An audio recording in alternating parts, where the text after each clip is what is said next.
Hi. Hi. So my first question, it says on your Twitter that you're Jewish. Am I getting this right? No. Is it the right Twitter? On my Twitter bio, it says I'm Jewish? No, but like in your tweets. I don't want to be wrong.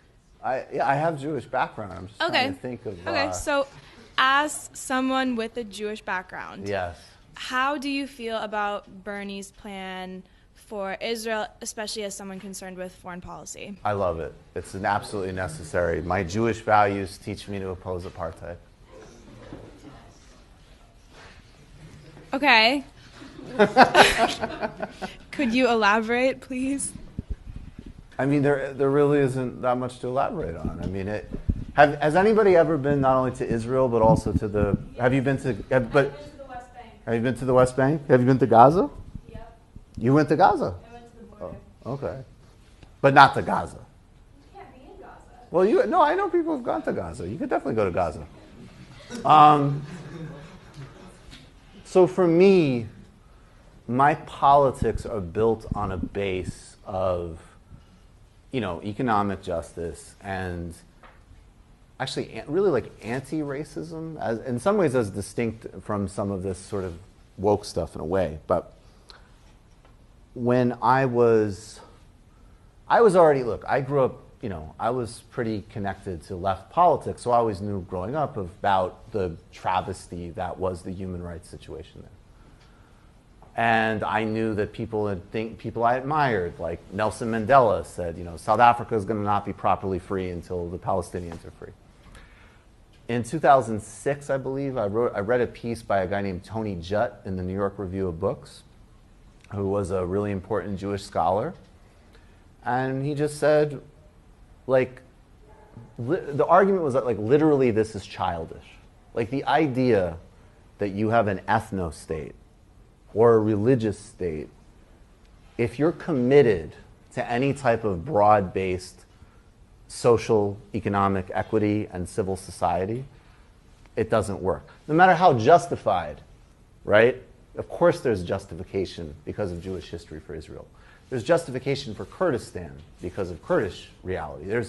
There's justification for Pakistan. It's notable that Israel and Pakistan are both disasters. Israel not in the sense of, look, if you're a European Jewish background, you have a nice life there. If you're not, you are, even inside 67 borders, not a fully equal citizen. And the situation in the West Bank is, it is literally Jim Crow-like, and Gaza is, it's just an atrocity. So that's not something that anybody could reasonably ask me to support. And I understand,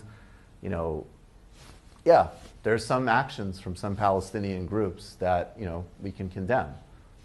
In fact, those have not even really been in any way seriously in play since 2003. And when we talk about, look, and the apartheid word specifically is both used by people who were crucial in ending apartheid in South Africa, like Desmond Tutu or Ronnie Kasrils, who served as intelligence minister under Mbeki, who I've interviewed. And the other main people who use the apartheid word are Ehud Olmert and Ehud Barak. So it is what it is. And I don't support second-class citizenship and occupation and sieges for anybody, no matter who they are.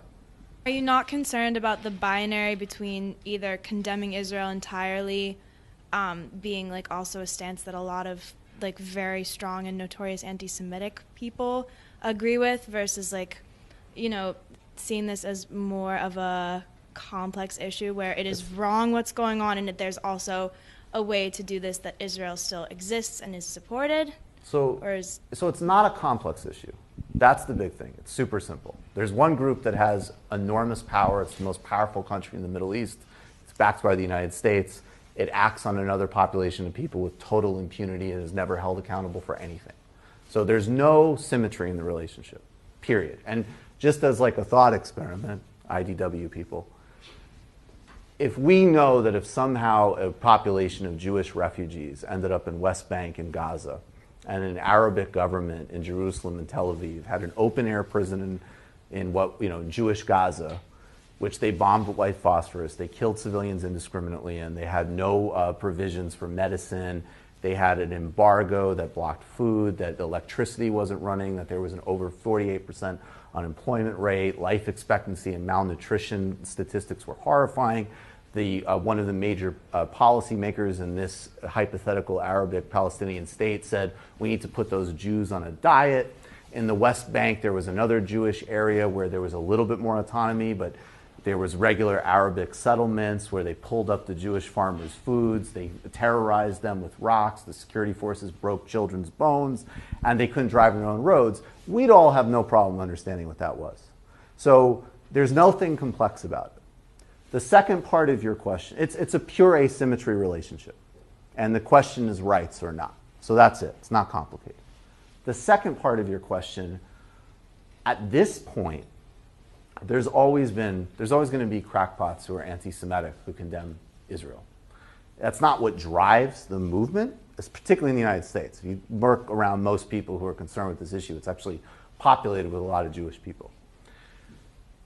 The real question we have to ask is, why is it that AIPAC is hosting an information minister for Slobodan Milosevic? Why is it that there's relationships between the Israeli government and far-right parties in Europe? Why is it that Benjamin Netanyahu's son is posting borderline alt-right memes? Why is it that Israel is an alt-right state, even though it is from the descendants of the victims of one of the greatest crimes in history? That's a serious question, and that's inseparable from the racism of the project, which goes back to the first part that we have to solve. But thank you. Shalom. And I am serious about it coming from Jewish values. Like Tony Judd, my reading, to the extent I do, which I actually do have some connection to that in a religious sense, it's unacceptable for me.